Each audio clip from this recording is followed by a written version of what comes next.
Alors bonjour à tous. Aujourd'hui, nous continuons notre lecture du catéchisme de l'Église catholique au travers du compendium et nous en sommes rendus à la question numéro 392 qui est: qu'est-ce que le péché? D'abord, une réponse brève. Le péché est une parole, un acte ou un désir contraire à la loi naturelle. C'est ce que nous dit saint Augustin. Il est une offense à Dieu par désobéissance à son amour. Il blesse la nature de l'homme et porte atteinte à la solidarité humaine. Le Christ, dans sa passion, éclaire pleinement la gravité du péché et il le vainc par sa miséricorde.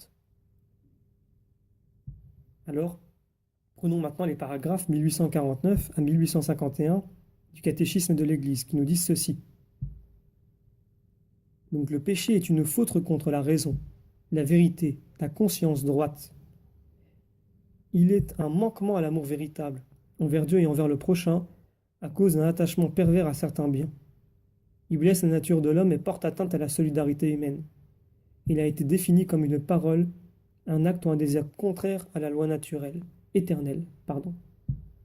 C'est ce que nous disent donc à la fois saint Augustin, pour une partie des propos, et saint Thomas d'Aquin. Donc le péché est une offense de Dieu. Nous pouvons lire dans les psaumes: contre toi, toi seul, j'ai péché.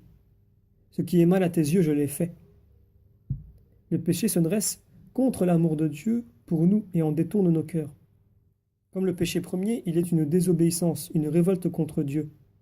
Par la volonté de devenir comme des dieux, connaissant et déterminant le bien et le mal, le péché est ainsi amour de soi jusqu'au mépris de Dieu. C'est ce que nous dit encore saint Augustin.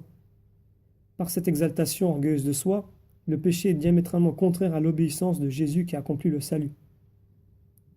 C'est précisément dans la passion où la miséricorde du Christ va le vaincre, que le péché manifeste le mieux sa violence et sa multiplicité. Incrédulité, haine meurtrière, rejet et moquerie de la part des chefs et du peuple, lâcheté de Pilate et cruauté des soldats, trahison de Judas si dure à Jésus, reniement de Pierre et abandon des disciples. Cependant, à l'heure même des ténèbres et du prince de ce monde, le sacrifice du Christ devient secrètement la source de laquelle jaillira intarissablement le pardon de nos péchés.